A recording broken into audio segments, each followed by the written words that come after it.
For those that don't know, then the IDG's, mission really is to advocate, facilitate, and integrate then science-based skills and qualities that help us to live purposeful, sustainable, and productive lives, with aim of bringing then the power of inner development to all global challenges faced by humanity.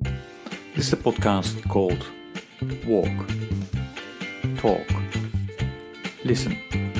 An attempt to connect people and make this world a bit better by sharing opinions and experiences based on the belief that everyone's perspective is true, albeit partial. My name is Maurice Bloem, and I would like to welcome you to yet another episode of Walk, Talk, Listen.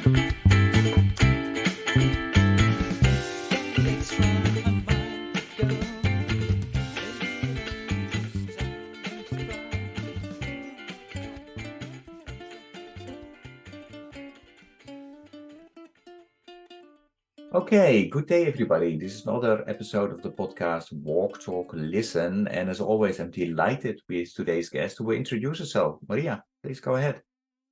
Yes. Hi, Maurice. Lovely to see you again. And hi, everyone. My name is Maria Modigh, and I'm talking to you today from just outside Stockholm in Sweden, where it's currently full of snow and about -5. Yeah, and Sweden, is that also the place where you grew up, or were you born and raised somewhere else? Yeah, exactly. So I'm actually Greek. My parents are from Athens in Crete, in Greece, but I was born and brought up in Scotland. Oh, okay. So I lived in Glasgow until I was around 17, then moved to Edinburgh and then down to London ultimately. So I've been in Sweden now for 10 years. So it's my 10-year anniversary with here. And before that, though, I've moved to a few places. So after London, I was in Brussels and then back to London and living in Paris before coming to Sweden. So I'd say I'm maybe a good example of a European ultimately. Yeah. And how did your parents end up in Scotland? So my father chose to study in England, and my mother followed him ultimately. So they studied in Southampton, and then he's an academic to begin with, focusing on shipping. So then he ended up at the university in Glasgow, and of course they went for 3 years and ended up 48 years later. They're still there, and the rest of the family is still in Greece. Okay. And thinking back about your growing up in Scotland, what pops up first in your mind when you think about that, and which is still relevant for who you are today and what you do? I think certainly I see ultimately the opportunity of growing up with certainly two cultures was very much prevalent even during my childhood, as a way of seeing that the world ultimately came with many different perspectives and different cultural contexts and sensitivities, and ultimately that perhaps society was more complex and interconnected than what we're often taught in schools or even at home. And that was certainly something that I was very aware of, even, I think from the age of 8, I would say there was often a very huge disparity between my summers with a very big Greek family, and then coming back to Scotland just being a smaller unit, and also very, very different ultimately to my other classmates. Certainly in Glasgow at the time was very, let's say, less diverse than what I was being exposed to personally. And that's something that has really stayed with me and my choices, I believe, ultimately through my career and life choices, in the sense of seeing both inequalities in combination, how we are both can be apart and connected, as cultures and societies. And that's something that has driven me really to push towards the beauty of our interconnectedness and the beauty of diversity and also equality, and how we can infer ultimately and find a deeper meaning to what we are doing if we choose to do so, when it comes to how we act and how we are with people and what we choose to work with. And I was very much brought up, thanks to my parents, I would say, very much to strive for, let's say, a meaning and purpose with what we choose to do in life, and not to settle for anything less, and ultimately always striving to fill our full potential in that sense, and that life is what you make of it rather than what comes at you.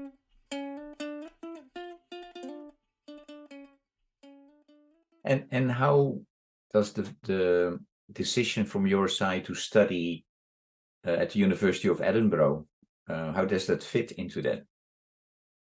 And ultimately, you went to the London School of Economics as well. How does that fit into what you just explained? Yeah, I think I actually started my academic life as a lawyer. I would say that was more from the push around me than my innermost calling in that sense, and really needing time as an individual to feel and sense out what is it I would like to do in life. And so from a lawyer, I went to move on. I studied in Edinburgh and then in London law, and then went on to one of the largest law firms in the world and worked there for a few years before actually shifting to go and work for the UN. And I was working for UNESCO and the ADG for Cultures executive team before moving to Sweden and working on starting work with social entrepreneurship. So the red thread, I would say, with that is really sensing into what is it really that what's my purpose? What is it I'm here to do and contribute with, and not being satisfied if where I may find myself was not, was maybe ticking some boxes and not all, in that sort of deeper drive to contribute back ultimately.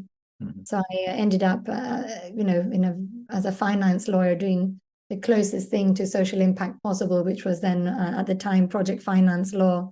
So working with development finance institutions for very large projects, predominantly in Africa and the Middle East. But there was, I needed some more creative outlet ultimately than law could give me. And you ultimately found that in the organization that you're linked with at the moment, that's 29K, right? Can you tell a bit about 29K and what is your role within that? Although it evolved, I think, also, right? Yeah, exactly. So ultimately, I'm the former co-CEO of the 29K Foundation, and now transitioned into a board member role there.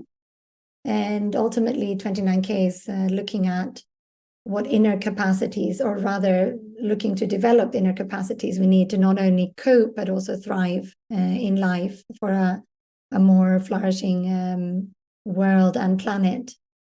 So 29K the 29K Foundation was founded by 3 people here in Sweden, Niklas Adelbert, Thomas Björkman, and Eric Fernholm. And it was very much stems from an aspirational, I would say, idea that they had 5-6 years ago, which is that ultimately that the best support for mental well-being and inner development should be free and easy to use and available for everyone on the planet. The idea behind that being that if millions of people have the access to tools that help them live more fuller lives and fulfill their fuller potential, their true potential, then there would be more and more wiser decision makers in the world. working together to solve the more important or most important problems we are facing as in humanity or globally on the planet. And I mean, for the listeners who are not totally aware, so 29K Foundation came up with an app, right? Exactly. To address this, yeah. Yeah, you're right, Maria. So to date, 29K has developed two digital platforms or two apps. The first one is 29K, and the latest sort of 2.0 version is called Aware. And the apps have 4.9 rating, and now we've had over 500,000 downloads. I would say we've deeply impacted since 2020, when the first app was launched. Now over 100,000 people, of which roughly 20,000 people have had the equivalent impact or effect, I would say, of 6 to 8 therapy sessions. So, of course, given that it's a tech, an app, I would say any realistic goal for this type of initiative should maybe have 1,000-fold when it comes to the impact of number of people. But we are certainly, I think, on the right path towards that. And we've recently now, with Aware, actually been received from Google Best Hidden Gem Award for 2023. Aware was only launched now in May this year. Okay, congratulations with that. Thank you. I would say, one thing I should underpin is that both platforms are non-profit and open source. And so really what makes me, I would say, most proud of this initiative is that in a very for-profit, tech-dominated world that we live in, where really profit is a value metric that is optimized for platforms, and creating a platform that can reach millions and is grounded ultimately in the acting for the greater good, and striving always to promote what is best for the individual and ultimately planetary well-being is a rare gift, I would say, to the commons. And now, having been there 3 years, it's certainly, we're the black sheep, I would say, in the tech world, coming in as non-profit, open source, and ultimately free for users. Yeah. I have a couple of questions around it. So first of all, so how do you manage to provide it for free? Because I assume that you have a team behind it that that needs to look after the app, it is running well. So let us focus on that. How do you do that? I mean, to actually develop the platform, it was philanthropic money that ultimately took the risk of developing the platform in order to ensure that we could keep it non-profit and open source, rather than bringing in traditional investors that would then be focusing on the profit ultimately as for the development.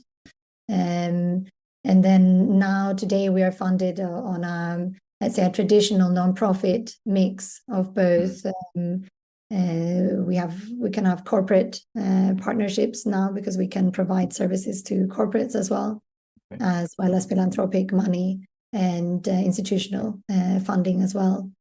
So we're ultimately still aiming, in order to ensure the longevity of the project, to build out our own independent revenue through partnerships, and ultimately supporting organizations with their individuals or their employees or communities well-being and inner development, as a way to keep it then still free for individuals.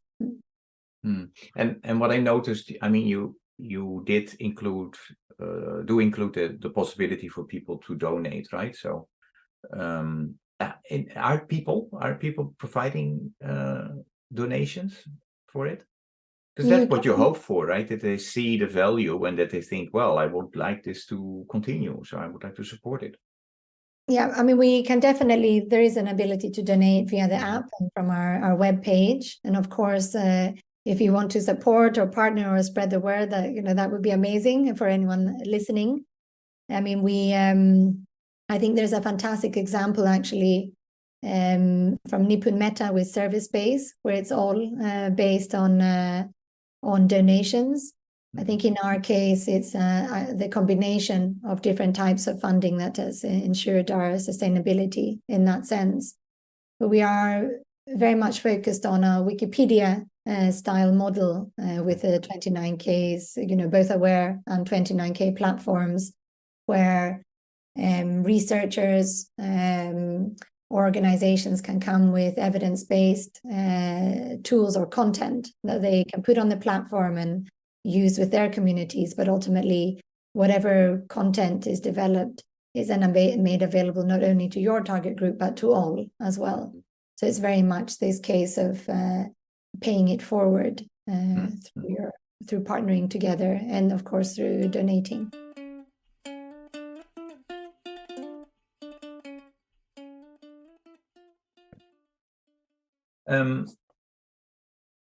Now, I mean, both the apps are really there to support people with their mental health.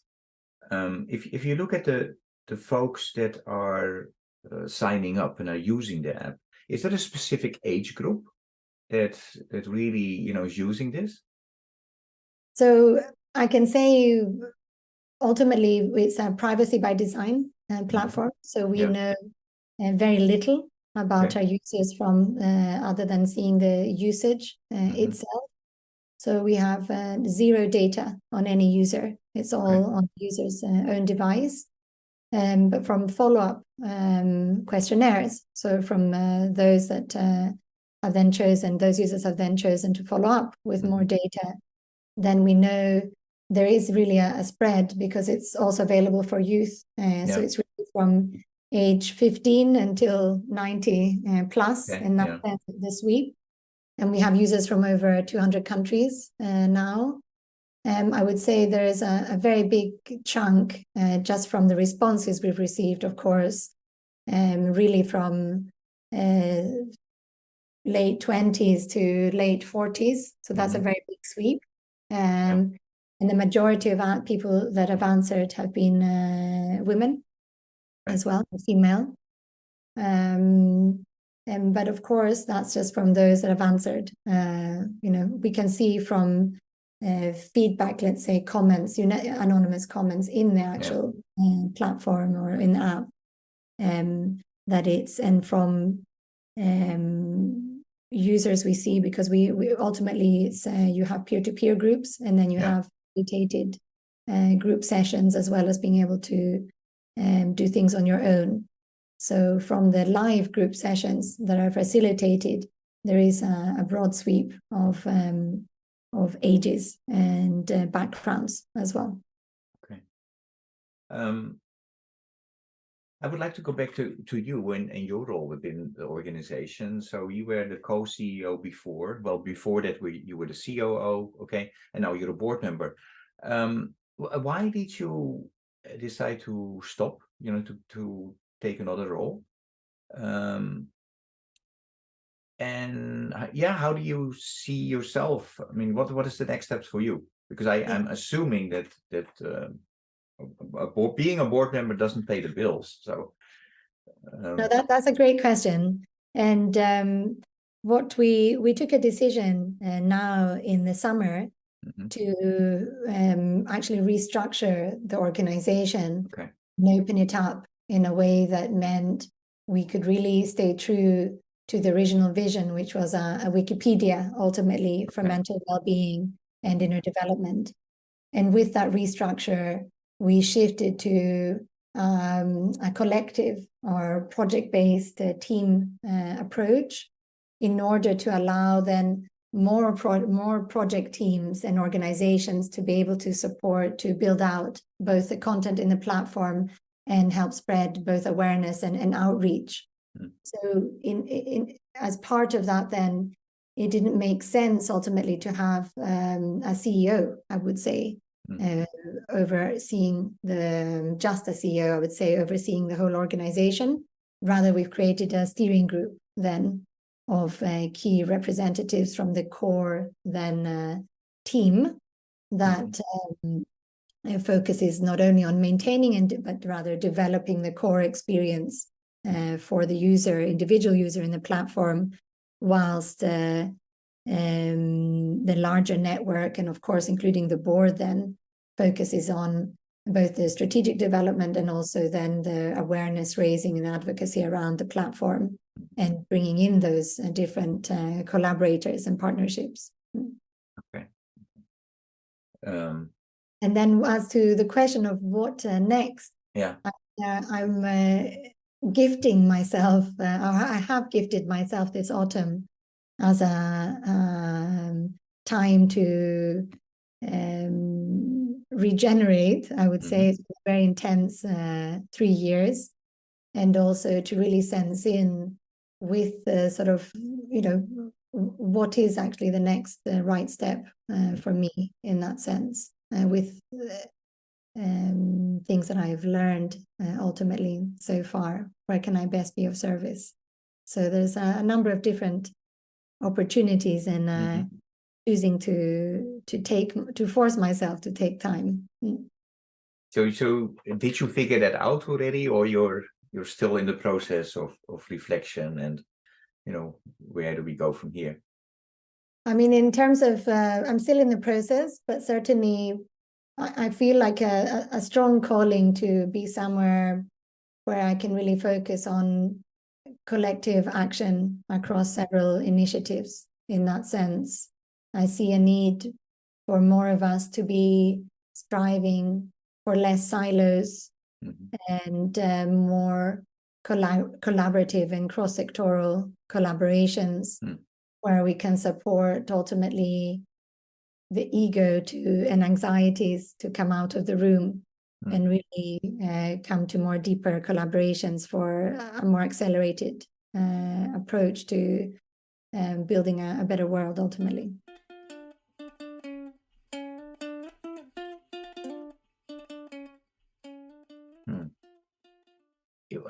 If I listen to you carefully from today's conversation, you used the word purpose a couple of times. For me, there is kind of a link to, as you know, or maybe you don't know, I don't remember if I told you, but this particular podcast is a spin-off of a 100-mile walk that I started in 2012. So I walk for 15-20 miles per day in a week time to raise awareness and funds to end hunger, poverty, and injustice. During COVID, I was not able to walk with others. So then I thought, okay, I start walking virtually. So that's why, and it has gone out of hand a little bit, 2 years later, and still doing this. But during those walks, then I end up talking with my co-walkers about, what is the purpose of life, and what drives you? What drives you? Why do you get out of bed in the morning, right? Yeah, it's a very profound question, ultimately, with many, many different aspects. But ultimately,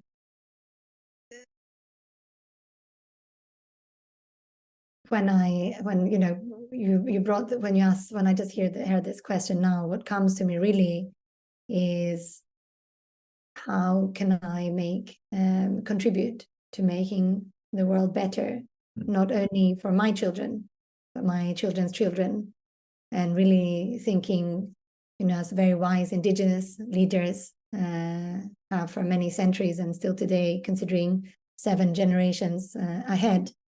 So what really drives me is, how can I best ensure whatever footprints I make on the planet, both physical and metaphorical, are in some way, shape or form contributing to leaving it a better place than when I came into it, when I leave it. Yeah, and it's something that I've been asking a couple of people now during my podcast as well, and that's in terms of what type of ancestor do you want to be, and actually learning there from the indigenous population that I think often talks in those type of, with that type of wisdom and thinking about better, how do you thrive, right? And how do we get a better balance between humanity and nature? Anyway, those are our thoughts and conversations that I have during those walks. We often talk about youth as well, and what is happening with the next generation. How is it with their spirituality, their beliefs? So a question that I always ask to my guests is also, what do you see among youth and with regard to religion and spirituality in your community? I think right now, generally, certainly in Sweden, I would say there is unfortunately an unprecedented pandemic of hopelessness and resignation spreading among youth. So a sharp, I would say, not only increase, but really prevalent doomsday narratives and little sense of agency right now amongst youth. Increasing mental health crisis at large, but also particularly, I would say, in Sweden versus other European countries and globally, especially amongst girls. Sharp increase in drugs, and you may have heard on the news, shootings, gangs right now, much higher number of shootings in Sweden, more the ADHD, self-harm, eating disorders going down, really going down also to very low ages. So I know whilst schools in Sweden, or certainly in Stockholm, have signed up to Agenda 2030, that really a lot more progress is needed.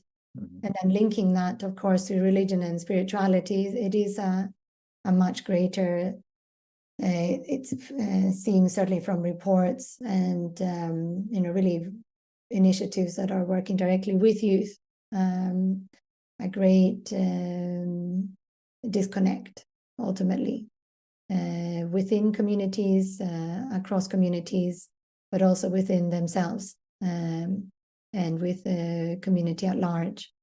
So really there's I would say a growing need to create a more functional narrative together with concrete interventions to build hope and bring on a more sense of agency ultimately, and very practically, access to resources that will support children of today to with their mental health, and to feel that not only that they have what they need to cope, but also to thrive.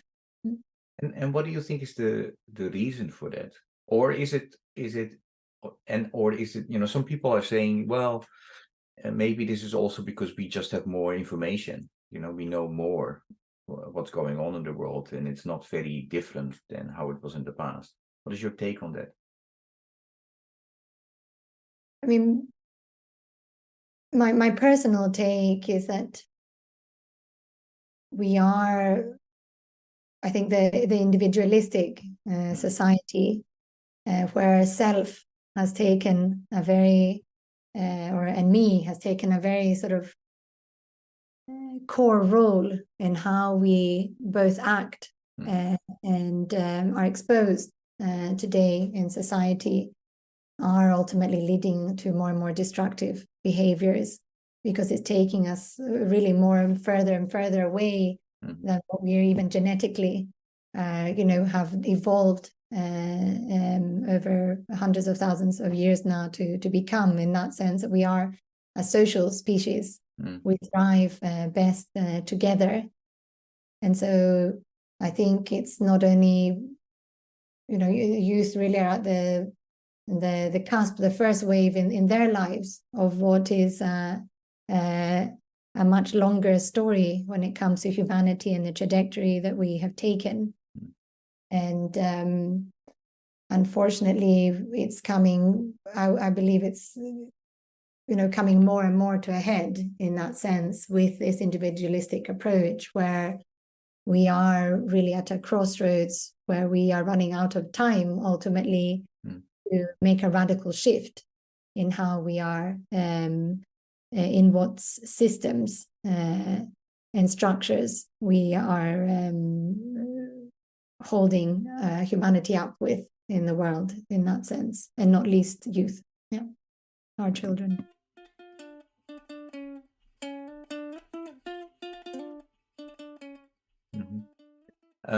You were alluding to the Sustainable Development Goals, right? And that we are behind. On average, we are at 15% reaching that goal.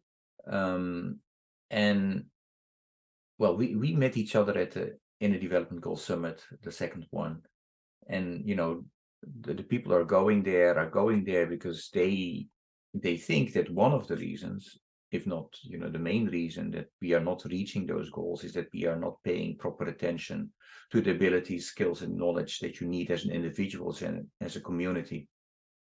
I know that you have been instrumental, a part of that group of folks who started this. Can you tell me a bit about two things? How did you got involved in the development goals? And then second, what do you like the people to know, the listeners to know about the Inner Development Goals? Thank you, Marie. So the 29K Foundation is one of the initiating partners of the IDGs, our Inner Development Goals, together with the Oak Island Foundation and the New Division. And so I was lucky enough to be part of the starting group in that sense, to get the initiative going. The premise being really very much that there are so many wonderful initiatives globally talking about, as you mentioned, Maurice, what are the abilities, skills, and qualities that we need to develop in order to create a more ultimately regenerative future for people and planet, and to address the global challenges that we face today in humanity. So 29K is, of course, now, it's an initiating partner, but we have been part of supporting the strategic development and now as a sister organization, seeing what we can do ultimately to support now the initiative that is gaining a lot of traction amongst governments, UN agencies and institutions, and the private sector and civil society as well. I would say, you asked me what I would want to say to listeners. For those that don't know, then the IDG's mission really is to advocate, facilitate, and integrate then science-based skills and qualities that help us to live purposeful, sustainable, and productive lives, with aim of bringing then the power of inner development to all global challenges faced by humanity. And I think there's now over 300 country hubs globally across all sectors. But really the main thought I would like to, as a takeaway from my perspective with the IDGs, is that the Inner Development Goals are not an end goal in themselves. Rather, they are there to serve only as signposts to what is needed and lacking today if we are to create a more thriving and regenerative future. So I think that for every skill set out in what is the IDG framework, there's 5 dimensions and roughly right now 23 skill sets. It's very much worth considering what is stopping us also from developing or learning or applying these skills or qualities in our everyday lives. Because I think also just knowing that, okay, now if I learn to be more compassionate or have more complexity awareness or consider cooperation and collaboration, that in itself won't necessarily save the planet. It is a combination really of the 5 dimensions is the being, relating, thinking, and collaborating and so on, that it's actually choosing to act on them and how you act and what is stopping you from acting. what I believe will address the knowing doing gap that we are in now the last, let's say, 50 years in that sense. Mm-hmm. No, and I appreciate that you especially, also emphasize the acting. Don't forget that. I'm really trying to be an advocate, of the SDGs. I think people need to be aware, and countries need to act, and even the country that I'm at present living in, not a lot of people know about the Sustainable Development Goals, unfortunately. So one of the critique points, critique is, this is really a UN policy when folks talk about the SDGs. Do you think there is also a danger that the inner development goals are seen as such, something from the West that, the elite are talking about, and, has no meaning, at the grassroots, at the people that are at the moment not really able to participate and access all the resources that we can in the so-called Western countries?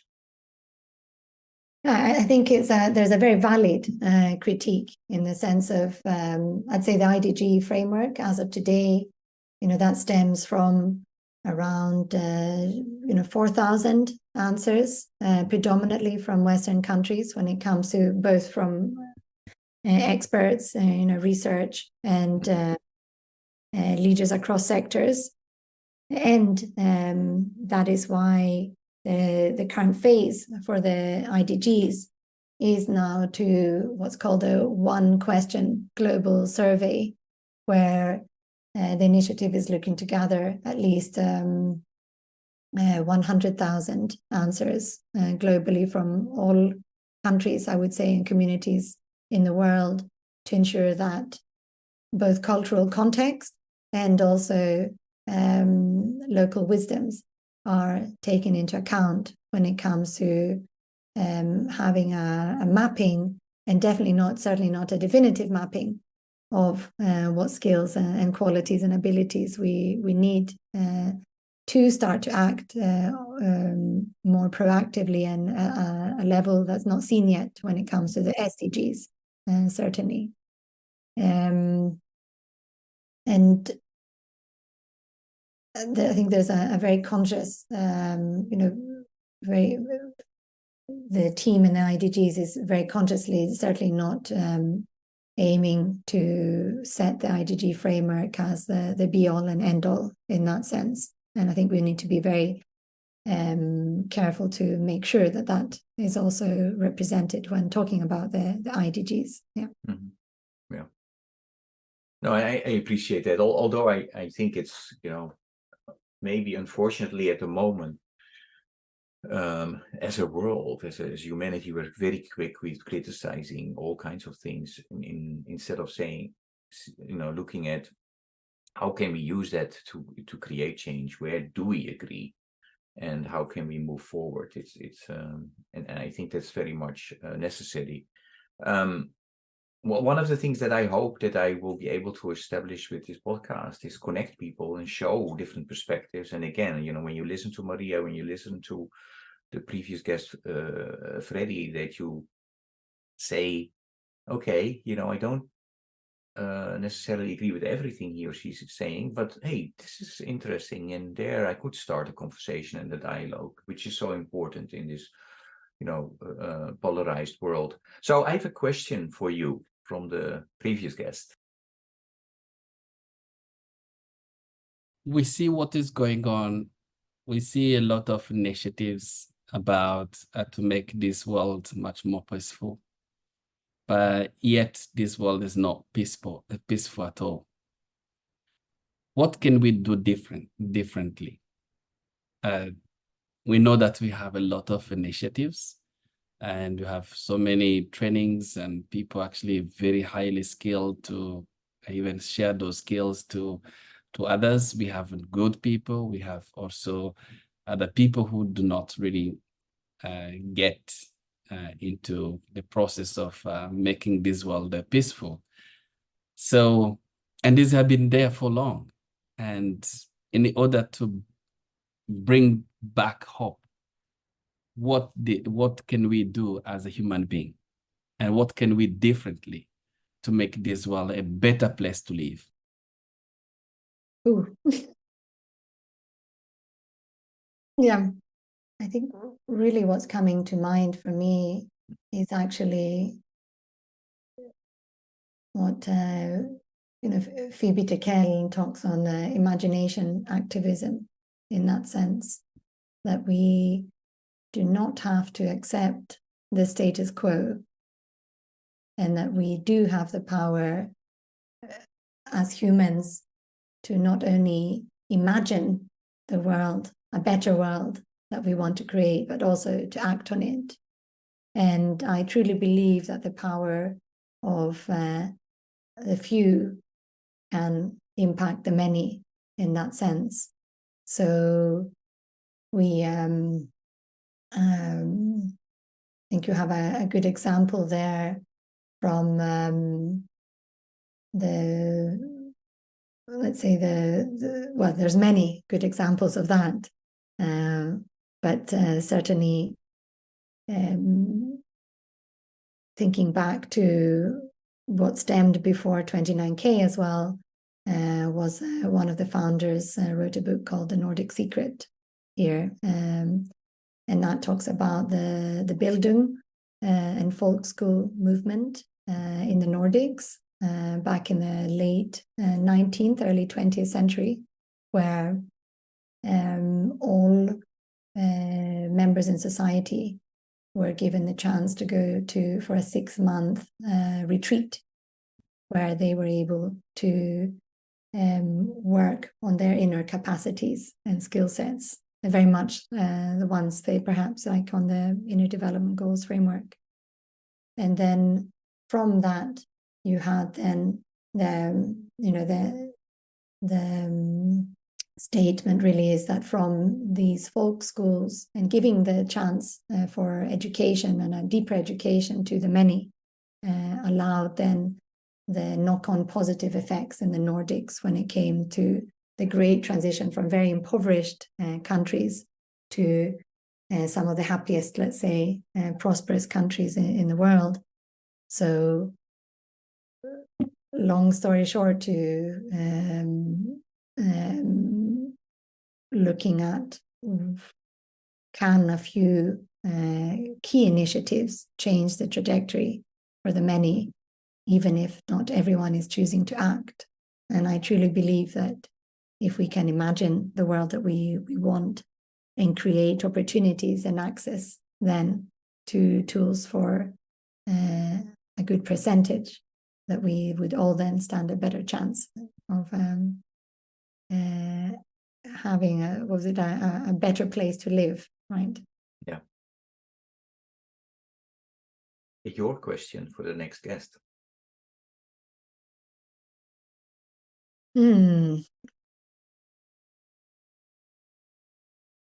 I think it's, we've talked quite a bit about it, of course, not surprisingly when it comes to 29K and IDGs, but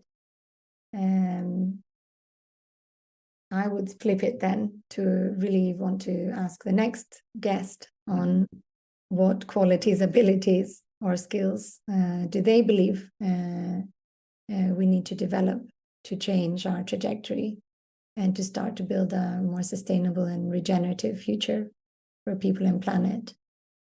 And I think with that, I would add then, if you could imagine a place where we together can learn and develop these qualities, abilities, and skills, what would that place or places look like? And how could we ensure access for all?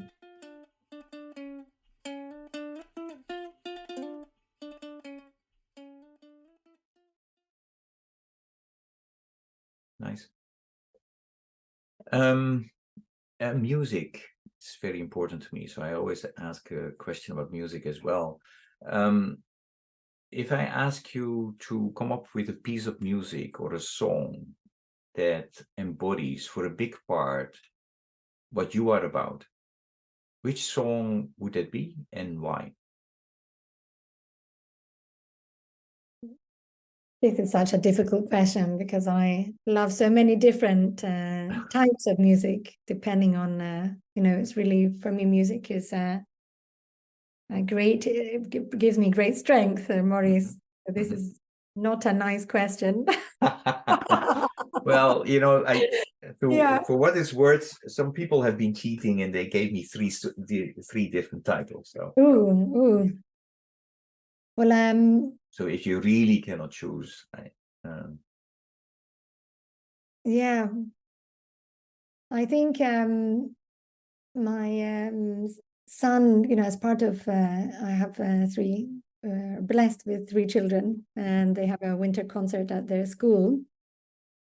And one of my sons, his class had to sing, had to sing really, A Million Dreams, a song by, from The Greatest Showman. Yeah. And I'd say I'm very profoundly moved by that song.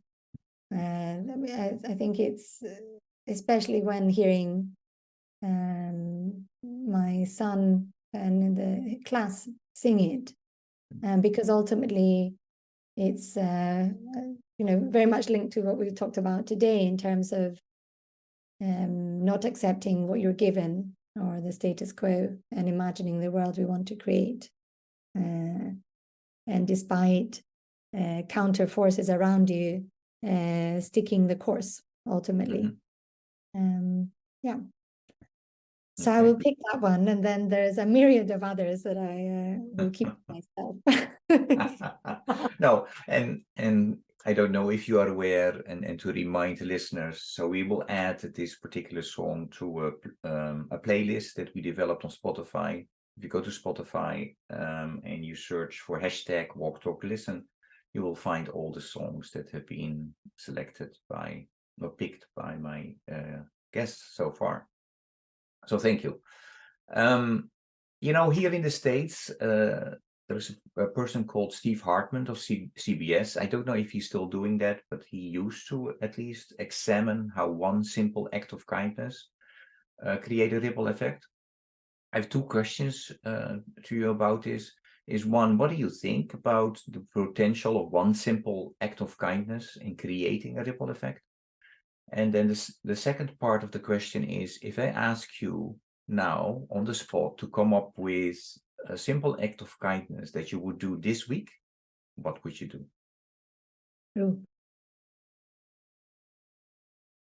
I truly believe in the, let's say, social emotional impact of acts of kindness and their potential, I think not least when displayed even by what you could say role models in society, for their potential to contribute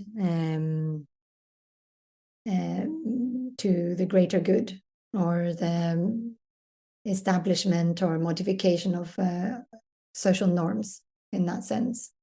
I think, or I know that mental models are what underpins any systemic change in that sense. And so simple acts of kindness, I know because I have experienced them and felt them, their knock-on effects can have a profound change in our society, small and amplified. So really, do believe that is aspirational. And what would I do? I'm often stopped in the street by someone that needs help, and I'm often have people smiling at me and saying, "Do I have you met?"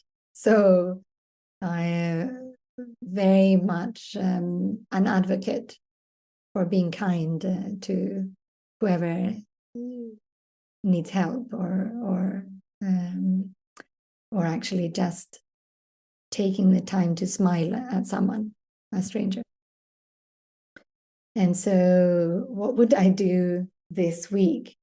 Well, it's very snowy outside, So I could certainly stop and pick up a neighbor on the way who's walking to the bus stop from where I live. There's a very big hill down and up to get to the bus stop, and the one close by doesn't go that often. So that's one that comes to mind right now, looking outside my window. And continuing the practice of smiling at strangers. I'm always amazed at how a person's face can change and bring them out of their thoughts to the present just with a smile. Great. And just for the listeners, because they can't see us, you were smiling, so I started to smile. So it's working. Hey, Maria, any message, invitation, or question for the listeners? I think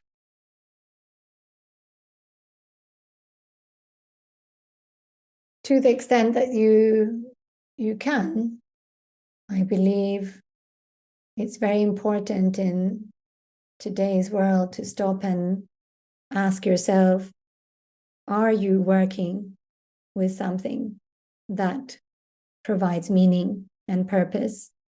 Do you truly believe it will contribute to making the world a better place for even yourself, your community, and those around you, and your children and children's children? Because if not, is really what you're doing worth it? And do you or can you in any way make a small shift towards contributing to a better world? You know, these conversations always go fast. So before we finish a conversation, is there any question that I should have asked you, but I didn't? Perhaps, Maurice, what made you choose to come on the podcast? Yeah, the question to me of what made me choose to come to join. Oh, okay, got it. Yeah. So why did you say yes to me when I asked you? And it's a very good question. Why did I get into this? How did I get into this? Yeah. I believe because we had a very nice and open and honest connection during the Inner Development Goals Summit, where you were very open and non-assuming and just came as a human being, Maurice, to our shared lunch that day.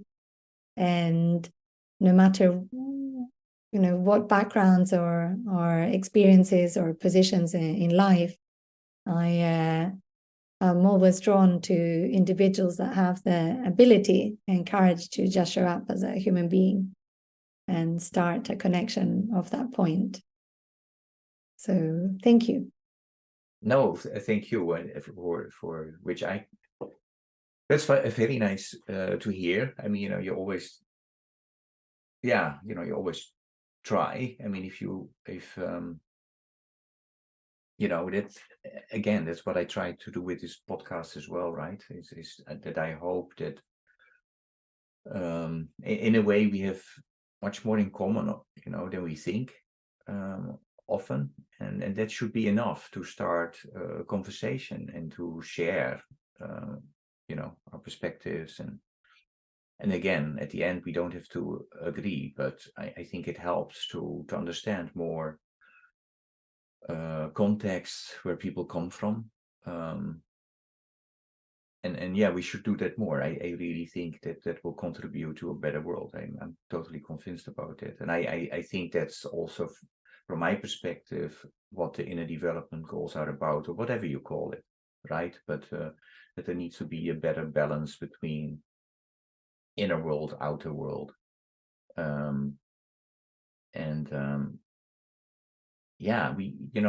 was struck also by one of your last postings on LinkedIn, where you said a thriving planet starts with a thriving you, and I definitely think that is true. To have a better balance between all of that, the I, we, the it, and the it's. So if we are able to do that in a better way, we should be able to move forward in a direction where there will be, future generations. Because I'm definitely worried about that. Yeah. I couldn't agree more, Maurice. And definitely have, Dr. Dan Siegel's a me to we approach, and his most recent book, The Intraconnected, came to mind when you were talking now in that sense. I truly believe that we are all interconnected and just have to rather rediscover what nature ultimately teaches us on how to approach life in a way for us to thrive. Mm-hmm. And a little bit more humility would definitely help. Thank you so much, Maria, and all the best with your your next steps, whatever they might be. So keep me posted. I would be interested to see and find out what you're doing. I would like to encourage the listeners to really check out the podcast notes. I will try to write a little bit more about you and about make the link available to the 29K and its work. So yeah, thank you so much. Thank you so much, Maurice. Yeah, appreciate it.